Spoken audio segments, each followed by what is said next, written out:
the lead main man. In control, out of control. Very, very weird. There's a Stone of Destiny. You know they stole it from Scotland. It's only recently just gone back to Scotland. The Stone of... There's no way in the world. They had it down... I'm going to have that guy in the house. He's just Britain in Westminster. It's just a monster. Just a monstrous id. The evolution, they've only just recently returned it. As they used to crown the kings of Scotland. Stone of Destiny. The old English grabbed it and took it down south. The power. Stone of power. The Irish. It's like, we're not going in there. Sort of whooping and waving stuff in the air. It's like, we'll leave the South alone. And, there's the father-son thing,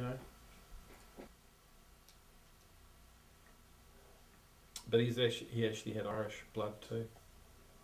Irish Native American.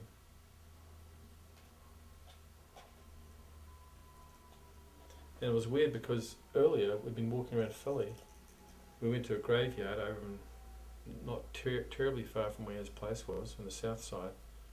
And there were 8 Native American chiefs buried in nameless grave in this graveyard who had come to negotiate with George Washington. And they'd broken down the peace agreement or whatever. They were all from inland frontier tribes, basically from the frontier at that time. And they went back and they fought Washington and everybody, and they got smallpox and they all died.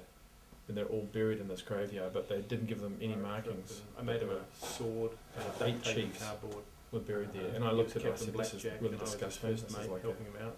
A colonial statement about not valuing these people as people, but just and he likes to get under blankets. burying them there, but and then he was also being pursued by a pack of wild dogs that were trying to bite his feet. I fucking hate this graveyard. We walked out of it and we get into this But then he place. said, I said, well, it's time to have a Half an bath. hour, 2 hours in the City Hall, and there's this iron sculpture sitting on top of City Hall, and we were looking in the hotel and we were having this conversation. Kind of built up What the hell are you guys talking about? And he said, looking at the back end of we the got a sky. Pocahontas descendant in there, Ben Franklin period dude on top of City Hall. It's very strange.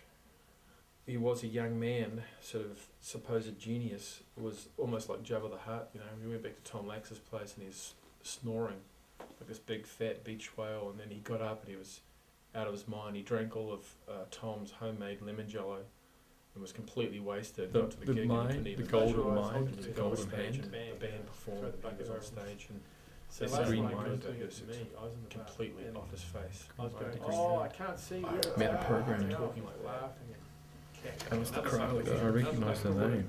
He must have thrown about The 25 cosmic trigger. None of these persons respond to drugs, magics, or understatements. William Reichenhall, of Ishtar, Russian science, relatively. I saw a very The neuropolitique.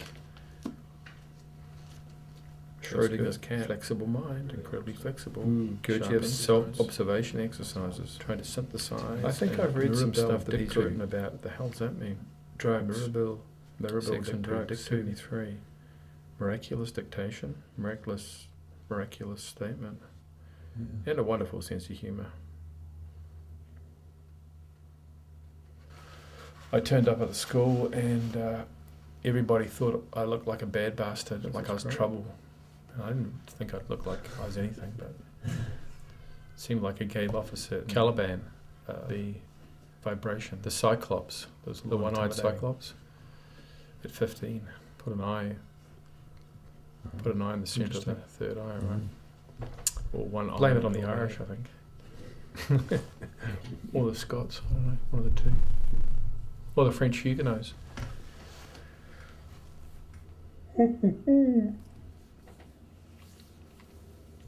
Have you ever seen a film of Salvidore Dali playing with his moustache? Probably Parisians. Look up Salvidore Dali on the... possibly. Parisians or people around Paris, because the film of him, pulling his moustache, and Catholic king massacred all sorts of weird Protestants in Paris. He just killed thousands in the streets. Serial Protestants. And they were threatening. I don't have a threatening the social order, just like they did in Scotland and England. I may have one soon. And Germany. With the idea. Can't visualise protesting the Catholic Church. Visualise what it looked like. The corruption, quite heavy, perversion of handlebar down to about here. Spirituality, free thinkers. didn't like him. Also a threat to state. Church and state were inextricably bound. Medieval church. With, dispensations for sin. You could buy your way out of your sins. And people paying for the scapegoats for whenever there was a problem with the mercantile system. The witch trials. You can go out and, screw blame somebody or do blame the outsider. Some evil thing, that which is unknown. Benediction. There you go. It's pretty weird. You're forgiven, my son. The Roundheads and Cromwell. They, different sects split off, and the Diggers were a bunch of people led by a dude. They set up in the Spanish free communal land outside of London. Judaic religion being outside the Diggers from San Francisco, Emmett Grogan, all those people model themselves on those people, and also suspicion of the Jews. But they were broken up by the Cromwell, engaged in commerce too. And having actually seen a movie about them trying to establish themselves. Luxury. Gravity's Rainbow. Wanting that. Triangle 49 outside of the contemporary church. Good. Outside of the jurisdiction of land ownership and whatever too. Mm-hmm. It's pretty interesting all that, I think so the Puritans got out of a book about England because they were culture. It's only under fire with their religious ideas. Looks pretty good. In conflict with the church. Establishment. So they came over here and set up their colony, and then they started getting worried about women and their pagan witchcraft, folk medicine, being outside of male control, church control. Suspicion of, maybe women when they came here, they adapted to using native herbs and Native American stuff, and they sort of saw that as spooky or paganistic or non-Christian too. But the woman would actually integrate that into the medicinal practice for cures and stuff, so they turned on them and persecuted them. It's fucked up. Talking about, I said, you don't have any Native American blood, do you? He said, yeah, actually I'm descended from Pocahontas. Blah, blah, blah. Okay. So we're in a house that's got a bit of sitting there with he's sitting on the sofa with a big old dog watching football. But anyway, we did a book swap. I had this book called 1492, and it's about Native American culture before Columbus arrived, which I haven't even read. And he said, well, I've got this book, the Tain, which is Irish prehistory, medieval light bulb manuscripts of legends, basically, And he said, oh, you can have the book. And I said, I find my own physiognomy a source of fascination and also abhorrent familiarity. Because it's weird, like you inhabit a body, like everybody does, but you are of your body. You only ever see it as a mirror image back at you. You just took one look at them. Like, we're not going in there. Sort of whooping and waving stuff in the air. It's like, we'll leave the South alone. The next thing to do is you start shrinking, right? Also, when you look at your mirror image, you have an idea of what you look like, and then when you're confronted with your photographed or filmed image, it's different. So your own perception of yourself is always twisted, right? Better get back on the yoga path. Better get back on the yoga path. Better get back on the yoga path. Biff, bang, pow. Try to knock me out. You hit me with a flower. Do it every hour. It's like a back to front representation of yourself. So the way you part your hair is to the other side. If you part your hair,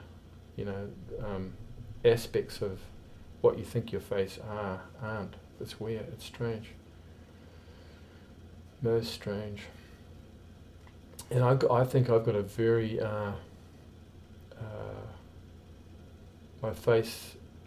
my expressions belie my mental state, you know. Like people see me making a face or looking a certain one, they think I'm communicating something, you know, with my face, because I got a big jaw, kind of elastic. My face transforms into a variety of shapes quite easily. I didn't know about that one. Sometimes shapes which are scary to look at. That she works in a soup kitchen, and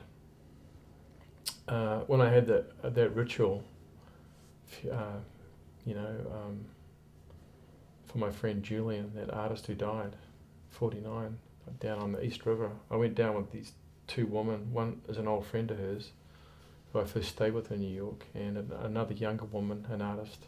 It's a and really brilliantly put together. Her kid, her baby, story, we had a little ritual. I actually invited Jenny to come to that, but she was busy. She was sort of pre-booked. It was all thrown together a bit last minute, you know. In some ways it was probably good she wasn't there, you know. The old codge, unfortunately, he broke down, crying, on the waterfront after the boat went down the river. I was playing Louis Armstrong's When the Saints Go Marching In, and Billie Holiday's You Have Changed, and we made an altar out of an easel. Had all this memorabilia of Julian's on the altar, and we're burning incense. Put a candle in the boat that I made. We put it over, loaded into the river with some stuff for his journey to the afterlife, and we each held onto the string, and the baby held onto it last and wouldn't let it go. And then he let it go, and then the boat went down the East River, and it turned around backwards and faced us. And I said, "There's Julian just saying goodbye." And then it spun around and then disappeared. Gone. And I was reading a poem by Rumi, actually, like a Sufi poem. And I couldn't finish it. I just started crying. I just started bawling my eyes out, and I was just like leaning on the rails crying. There's a dumping ground over in Brooklyn Heights. It's weird because I hadn't cried about right Julian, and there's just all this. The previous day I'd gone into the city. I went to Housing Works and I was looking for sitting at decaying there. I was going to get a and Prince all these record, weird clowns and figurines and stuff, and they're all kind of mutated because they've been sitting in this garbage heap in the sea. Billie Holiday, and they had this whole collection in the backyard. And Louis Armstrong. Fuck, this is so surreal, so weird looking. Kind of cool. But it's all. And I listened to When the Saints Go Marching In, a live version of that, going home on the train. So I was just kind of sitting there with tears just streaming down my face, listening to this song. And it's just like the music enabled me to make some sort of emotional connection, you know, with Julian. And it's weird saying goodbye, going to a lot of trouble to say goodbye to somebody who's died, and they've actually cut you off slightly, you know, as well. So, but it's interesting in Maori culture. They believe that when you say goodbye to a person, a tangi, or the funeral rites, you're actually able to express whatever's on your mind about your relationship with a person. So you can sit and talk to the body next to you, and you can sort of say, well, you know, hey Joe, you fuck with me, you know, why'd you do it? You know, I'm angry with you, and you've left this world, and we never resolved our issues, but I'm telling it to you now, you know. It's a different sort of philosophy, you know. It's not this sort of holy, oh, you know, he's gone, it's so sad, and, you know, I loved him, and da-da-da-da, but it's actually about the nitty-gritty nature of your real relationship with that person, you know, and what went wrong or what went right as well, and unfinished business, you know.